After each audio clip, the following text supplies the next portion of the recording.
Hello and a very warm welcome to Game On. I'm your host Meha Bharadwaj-Alter and we have another power-packed show for you. From Borussia Dortmund beating PSG to enter the finals of the Champions League to the informed Rajasthan Royals being thrashed by DC in the IPL. We have it covered for you. Let's begin then. Tonight's game is between Sunrisers Hyderabad and Lucknow Super Giants in the IPL, two teams who are serious contenders for the spots in the playoffs. Both are on 12 points and with 3 matches left to play in the group stages.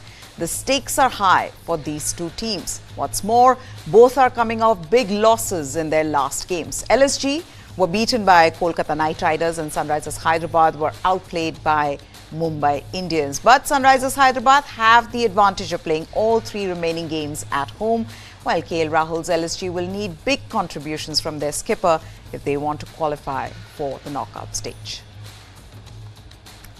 Sunrisers Hyderabad will be eager to move on from their below-par batting display as they host Lucknow Super Giants in a crucial Indian Premier League match later today. Sunrisers are in a position of marginal advantage in the race for the playoffs, with only the net run rate separating the two teams, who have an identical 12 points after 11 matches. The Pat Cummins-led Sunrisers Hyderabad are currently in the 4th position, behind table toppers Kolkata Knight Riders, Royal Challengers Bengaluru and defending champions Chennai Super Kings. Delhi Capitals moved into the top half with a win over Rajasthan Royals on Tuesday. An inconsistent Lucknow Super Giants will be well aware of the fact that now only a win can keep them in contention for the round of last 4. LSG also will be under pressure to improve their net run rate from minus .371 as they find themselves last among the 4 teams tied at 12 points. The winner of today's match will take a leap in the playoffs race. Sunrisers, despite having started well, have not been able to hold on to their winning run recently. They've lost 3 of their last 4 matches, mainly due to the failure in their batting, which appeared destructive at the beginning of the season. An inability to set up a good target resulted in a 7-wicket loss against Mumbai Indians in their last match.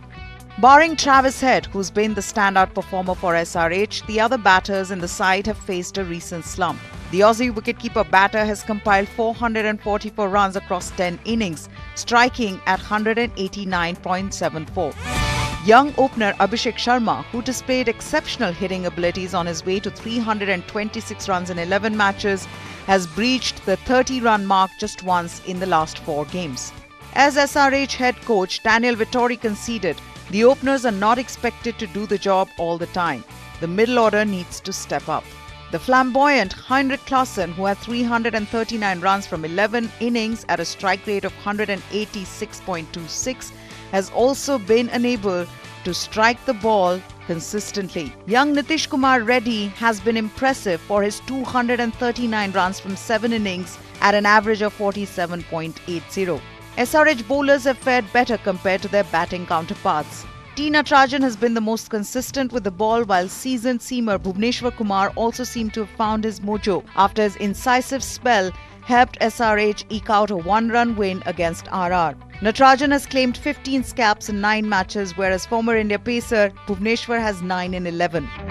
Skipper Pat Cummins, who troubled Suryakumar Yadav for a maiden over in the last match, has been delivering without failure. With 13 wickets from 11 games, he is only behind Natarajan in the SRH bowling lineup. Lucknow, on the other hand, have to get over their overall lackluster display against Kolkata Knight Riders. In the last match, they'd conceded their first ever 200-plus score at the Ekana Stadium and then perished for a mere 137 in their chase. It was a day when skipper KL Rahul failed to anchor the innings, while the likes of Marcus Stoinis and Nicholas Pooran were unable to get the big shots when needed. Ayush Badoni has also had a subdued run in this IPL, and the uncapped Indian player would be keen to shrug off the rustiness and better his stats from 152 runs in 11 matches with an average of 21.71 and a below 125 strike rate. LSG's struggles with the ball have been majorly due to the lack of firepower in their pace bowling department. Most successful with the ball for Lucknow, Yash Thakur has been conceding nearly 11 runs per over, while Naveen ul Haq, who has 10 wickets from 7 matches at an economy of 8.83, has failed to get the desired support. With fast bowler Mayank Yadav ruled out of the IPL and left-arm pacer Mohsin Khan also picking up an injury, The onus will be on Afghan quick Naveen-ul-Haq, young Yash Thakur, Stoinis and spinners Krunal Pandya and Ravi Bishnoi to deliver. Delhi Capitals have kept their IPL 2024 playoffs hopes intact after beating second-ranked Rajasthan Royals by 20 runs at the Arun Jaitley Stadium last night. Having been asked to bat by RR skipper Sanju Samson, DC made a total of 221 for 8 thanks to 50s from their openers Jake Fraser-McGurk and Abhishek Porel and a superb cameo of 41 off 20 balls from Tristan Stubbs down the order. Chasing a stiff target, the Royals lost regular wickets and were kept afloat by Samson, who smashed a brilliant 86 of 46 balls before he was ruled caught out in controversial scenes, after which the chase faded away to end on 201 for 8 in their 20 overs. Samson's decision to bowl first backfired as Fraser-McGurk hit Trent Boult for 15 runs in the third over and then smashed Avesh Khan for 28 in an over to speed to his 15, just 19 balls. Ravichandran Ashwin, who in 9 prior matches this season had just 2 wickets, got Fraser-McGurk with his first ball to the right-handed batter and then applied the brakes on the Royals' innings with 2 more wickets, even as Porel scored a superb 65 of 36 balls to vindicate the management's decision to open with him instead of Prithvi Shaw. But at the end of the 14th over, when Rishabh Pant was dismissed by Yuzvendra Chahal, the score for DC was 150 for 5 and it looked like they were running out of firepower. That's when South African batter Stubbs stepped up with another fantastic knock. A brilliant player of spin, Stubbs hit 3 fours and as many sixes to frustrate RR and get DC's score to 221 for 8, which proved the difference in the end. With Yashasvi Jaiswal falling on the second ball of the chase and Jos Buttler making a laboured 19 of 17 deliveries, it fell on Riyan Parag and Sanju Samson to ignite the innings. Parag maintained his form with a handy 27 of 22, after which Shubham Dubey made an eye-catching 25 of 12. But it was the skipper Samson on whose shoulders the chase rested. And as long as Samson was out there in the middle, DC were never a relaxed unit, despite the total on board. Samson was brilliant against pace and spin alike as he struck 8 fours and 6 sixes, which took him to 3rd place on the overall IPL run table this year. However, his dismissal with the match on a knife's edge turned the equation back in Delhi's favour. Even though Samson and his RR teammates were shocked at the umpire's decision to reward Shea Hope's catch on the boundary, it needed multiple replays for the umpires to decide that Hope had taken the catch cleanly. Even as Samson turned around to have word with the on-field officials, a move that ended up costing him his match fees. From Samson's exit, the chase gave way as Kuldeep Yadav took 2 wickets to be named player of the match and DC won by 20 runs. Now, Jake Fraser-McGurk has quickly put missing Australia's T20 World Cup squad behind him with another brilliant 50 to set up DC's win over RR in the IPL last night. The 22-year-old has reason to be satisfied at his response to being overlooked for national duty after smashing a half-century of just 19 balls at the Arun Jaitley Stadium, further evidence of what Australia might miss at the World Cup. After a tough opening over from Trent Boult, in which he took a couple of blows to the body, Fraser-McGurk hit the New Zealander for a 6 and 2 fours in his following over, and then got to his 50 by smashing Avesh Khan for 4 fours and 2 sixes in 1 over. Fraser-McGurk was out to the first ball of spin he faced as he pushed a full toss from Ravichandran Ashwin to cover, but his role in setting up a strong start for DC was unmistakable and underlined the young batter's potential for the future. This was his 4th half-century in 7 IPL innings, and he now sits at the 3rd place on the DC table with 309 runs at an average of 44 and a strike rate of almost 236. And his 26 sixes place him at joint 5th on the overall IPL charts. DC's head coach Ricky Ponting, who's been a vocal supporter of McGurk for the World Cup, once again said he's hardly put a foot wrong since he's been there. And it was Fraser-McGurk's omission from Australia's 15-man T20 World Cup squad that was a major talking point last week, as he was overlooked despite his stunning exploits for DC over the past few weeks. Now, the 22-year-old insisted he had no issues with being overlooked for a T20 World Cup spot, as he admitted he still feels he's yet to earn a place in the Australian team. This is what he says. He says there is two ways you can look at it. You can look at it through, this is what I've done to prove my case. And then there is also, look, a month and a half ago, I wasn't even in the picture.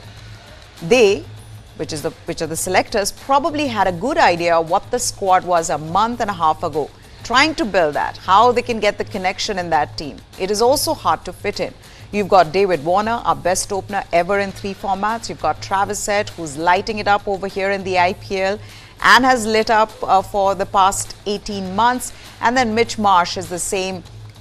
He's also the captain. I can't see myself batting 5 or 6 because we're pretty set there with Timmy David, Cam Green, those sort of blokes. So that's the way I think about it. That's fine. There's hopefully going to be more time for that. But with each passing knock from Fraser-McGurk, the question remains, have the Australian selectors erred by not including the batter in their World Cup squad? David Warner's all the experience needed at the World Cup, but he was not picked for T20Is from November 2022 to January of this year, and his form in the ongoing IPL has been poor. The 37-year-old has so far managed a total of 167 runs from 7 innings with a single half-century and has been on the bench for the past few matches. Travis Head remains a shoo-in given his achievements over the past 6-odd months and his current form, and Mitchell Marsh, despite an injury setback, is expected to bat at 3 for Australia at the World Cup. The CA selectors have their reasons for not picking a 22-year-old, but one cannot quite shake the feeling that a young powerhouse like Fraser-McGurk would have been a valuable asset for Australia. Right then, with that, we're going to slip into a short break. But when we return, Samson versus Rishabh Pant, who is your preferred wicketkeeper batter for the T20 World Cup when it comes to the Indian team. That and more when we return.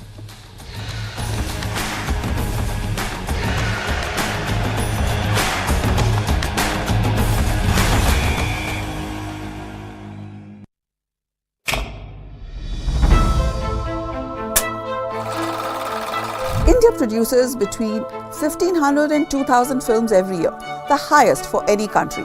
But they get ignored at international awards. The Oscars are basically American national awards for themselves.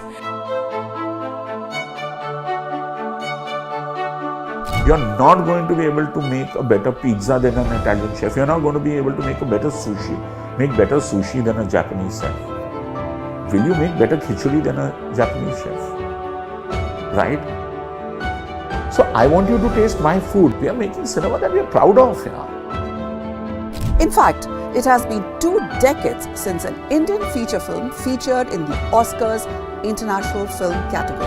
All these years, for much of its history, they've been just awarding their own films, and this one tiny category, Best Foreign Language Film, had the entire world frothing at the mouth to get into the Oscars.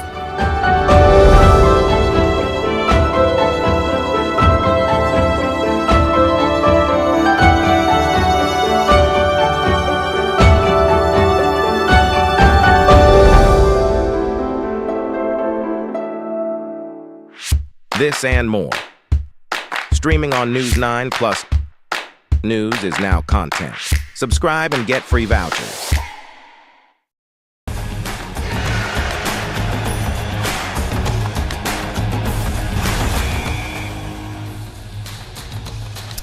Welcome back. Now, talking about Samson. What Samson's incredible IPL form for Rajasthan Royals has done is, one, get him back into India's T20 plans for the World Cup this summer, and now increased talks about whether he should be in the Indian team ahead of Rishabh Pant.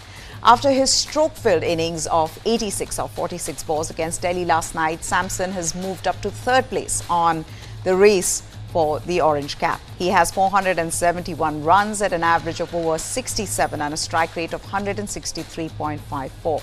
This is statistically Samson's 2nd best IPL season ever after the 484 runs he made in 2021. But with Royals set for a spot in the playoffs, Samson has a good chance to extend his run tally and overtake Virat Kohli at the top of the table. What has been different this IPL season is Samson's consistency. In past IPL seasons, he's often started out strongly, only to taper off in the competition. This time around, Samson began with a solid knock, but did not lose momentum, instead scoring back-to-back 50s in his fourth and fifth games, and then two more valuable contributions of 38 not out and 71 not out as RR aced chases against Mumbai Indians and LSG. And now, his latest knock of 86 against DC has left many asking the question of why the 29-year-old should not start in India's 11 at the T20 World Cup. Samson has edged Pant for runs this IPL, 471 to 413. He has a better average of 67.28 to Pant's 41.30. Then there is the strike rate, 163.54 to 156.43. That is his rival wicketkeeper Pant's strike rate. Where Pant has edge, or has the edge, is in being a left-hander and a specialist middle-order batter.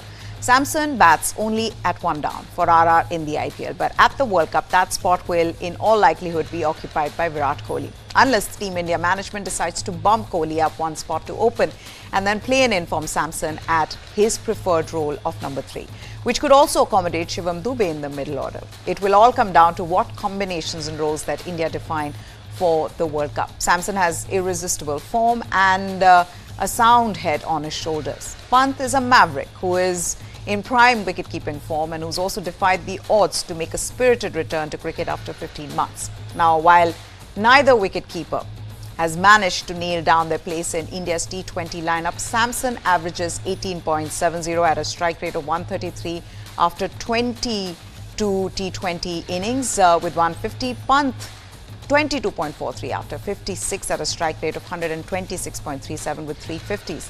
The two head to the World Cup in fine form and with a real stakes to claim for the significant future. Who will Team India eventually go for? That decision could well be made over the remaining 2 weeks of the IPL. Right, let's move on to football. Now, they may not have the big superstars. Their group was the tricky one to get out of, with PSG, AC Milan and Newcastle in it. But match after match, Borussia Dortmund have beaten the bigger teams. They've learned not just to survive, instead thrive in this Champions League. And with that, now they have reached their first finals of the Champions League since 2013. Matt Hummels headed in the only goal as Dortmund stunned Kylian Mbappe and Paris Saint-Germain in their Champions League semi-final second leg on Tuesday, winning 1-0 on the night and advancing 2-0 on aggregate to next month's final at Wembley. Hummels struck 5 minutes into the second half at the Parc des Princes, and PSG were unable to muster a response. The home side all out of luck as they hit the woodwork 4 times in total on the night. Dortmund, who sit 5th in the German Bundesliga, were never expected to go so far, and they will be underdogs in that June 1st showpiece, regardless of whether they face old rivals Bayern Munich or Real Madrid. Right. Now moving on, French President Emmanuel Macron has said he had no doubts that Russia would target the Paris Olympics, expecting huge pressure on the Games this summer. The Paris Olympic Games organizers have planned a foolproof system to deal with any cybersecurity challenge. Watch this story. Paris 2024 is getting ready to face an unprecedented challenge in terms of cyber security. Organisers expect a huge pressure on the Olympic and Paralympic Games this summer. Organised crime, activists and states will be the main threats. Here's how organisers are looking to fend off cyber attacks. Paris 2024 has been working hand in hand with the French National Agency for Information Security, ANSSI. Cybersecurity companies Eviden and Cisco are also looking to limit the impact of cyber attacks. Cisco's head of partnerships, Eric Greffier. If you think about all the various ways of attacking the games, this is everything, and when we say this is unprecedented, it's not because of the amount, it's because of the sophistication, and it can come from everywhere. Will it come with phishing? Maybe. It might be coming from other parts, of the system. So there is no hierarchy on what would be the type of attacks that threatens us. The cybersecurity team will work from an operations centre in a secret location. To make sure they are in the game, Paris 2024 have been paying ethical hackers to stress test their systems. They've also been using artificial intelligence to help do a triage of the threats. Jeremy Couture heads the Paris 2024 Cybersecurity Operations Center. So now we're simulating a response to an incident. This means a user called us to report a problem at her workstation that seems to be security related, so the team is intervening. They will plug in a USB key containing our various cybersecurity tools to gather traces, so that they can be analysed later by our teams at the centre, including the CSOC. This way we can identify what is equivalent to a patient zero in the context of an epidemic, what the contaminating element is, and what is the dangerous element at this workstation, so that we can protect the rest of our system. The Paris 2024 Games will take place amid a complex global backdrop. This includes Russia's war in Ukraine and Israel's conflict with Hamas. Back in 2018, a computer virus dubbed Olympic Destroyer was used in an attack on the opening ceremony of the Pyeongchang Winter Games. The US Justice Department later said it indicted 6 Russian intelligence agency hackers for a 4-year-long hacking spree that included the Pyeongchang Games. Moscow denied any involvement. French President Emmanuel Macron has said he had no doubt Russia would target the Paris Olympics. Well, time for us to slip into a short break. When we return, just a little bit more on this special. Stay with us.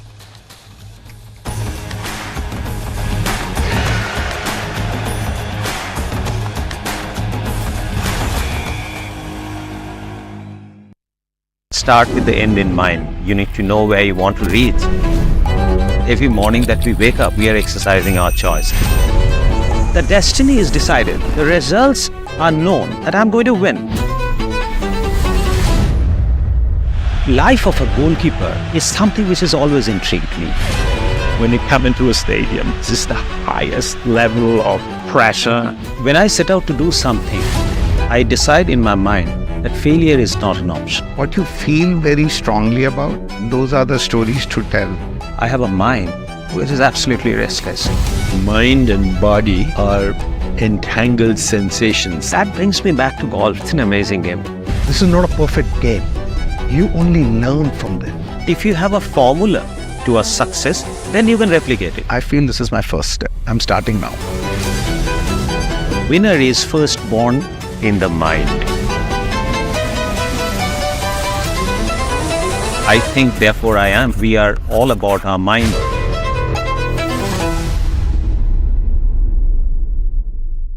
This and more. Streaming on News 9 Plus. Subscribe and get free vouchers.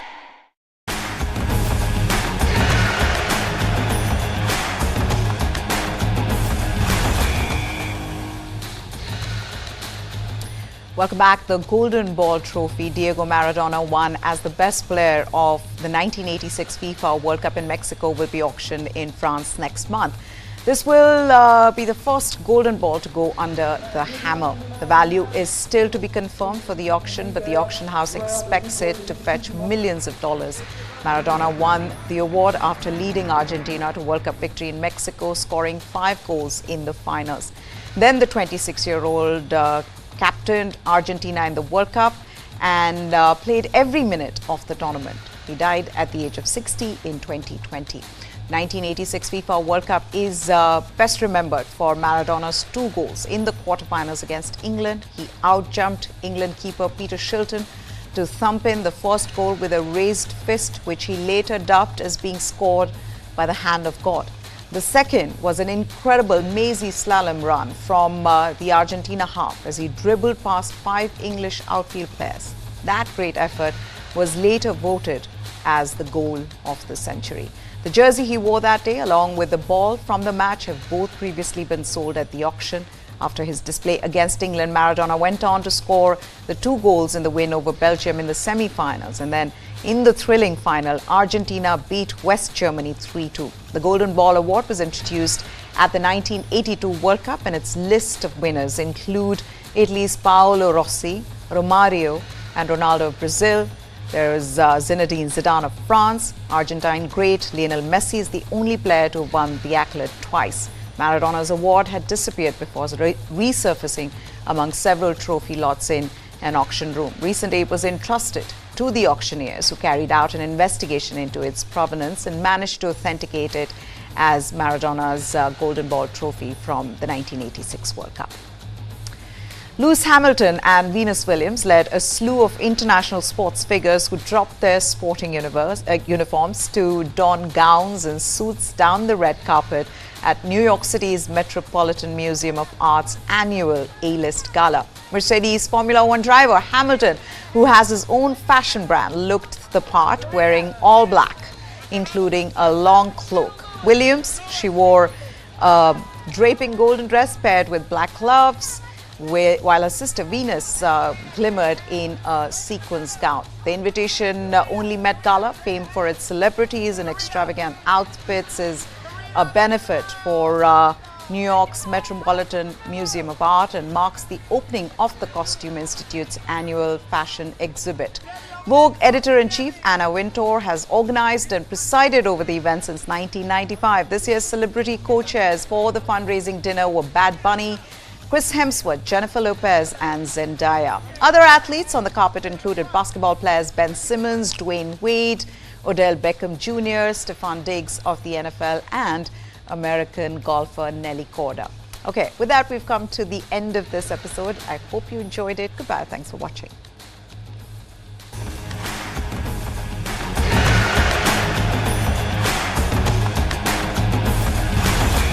There's a new video around what deepfake can do. We had seen a trailer of this a few days back. Donors should not be only on the platform. We'll have to wait and see how those play out. Hindenburg's report cannot be taken as gospel of truth.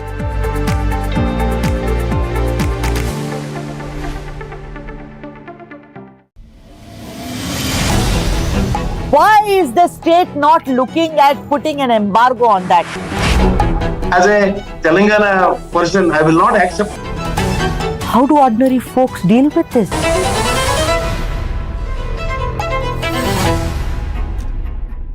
I try and convert almost everything in a kind of a mathematical formula. You should always stretch more than you can reach. Listening is very important. Because if you don't listen, how would you know what the problem is? Everybody who's working in and around me, their personal well-being is also a responsibility that I carry. Great leaders have shared vision. This and more. Streaming on News 9 Plus. Subscribe and get free vouchers. Film and entertainment is definitely one of the levers for any country to build its brand. We are getting global. I feel that we're just on the takeoff. More and more films are becoming language agnostic. Content is a universal language. There's one audience in the world. Absolutely. End of the day, we all are like brothers who have mutual respect for each other from a different land. This and more. Streaming on News 9 Plus. Subscribe and get free vouchers. Golf as a game, it is closest to the game that you call life. You've got to use your mind. You cannot lose it. The sharpest person is one who understands his limitations. खुदी को कर बुलंद इतना कि खुदा बंदे से पूछे कि तेरी रज़ा क्या है. You might have a bad break after a good shot. You might have a good break after a bad shot. But the fact remains, you got to play the ball from where it lies. Watch Jeev Milkha Singh on Duologue with Barun Das. Streaming on News 9 Plus. We are trying a lot of experiments, innovations and ideas. We came out with a new format in audio, which is audio series. Listening for content-oriented company in India, which is a very unique proposition. When we look at audio in general, we had music, which is like extremely old format, and then we had podcasts. A natural extension to Pocket FM is to move from Hindi to regional content. I think I'd love to see their FY24 numbers, which they claim will be close to 1,000 crores. I think there are talks of them to raise another $80 to $100 million of funding.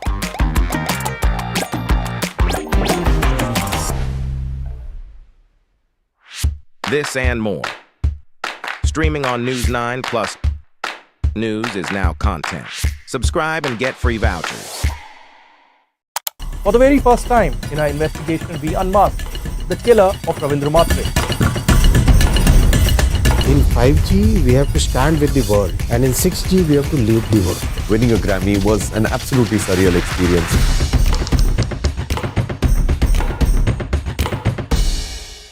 You were the chosen one to direct Mr. Bachchan for his first endorsement, for his first appearance on the small screen. It was a life-changing moment. Have you been a rebel with a cause? There was a sense of responsibility, there was a sense of frustration.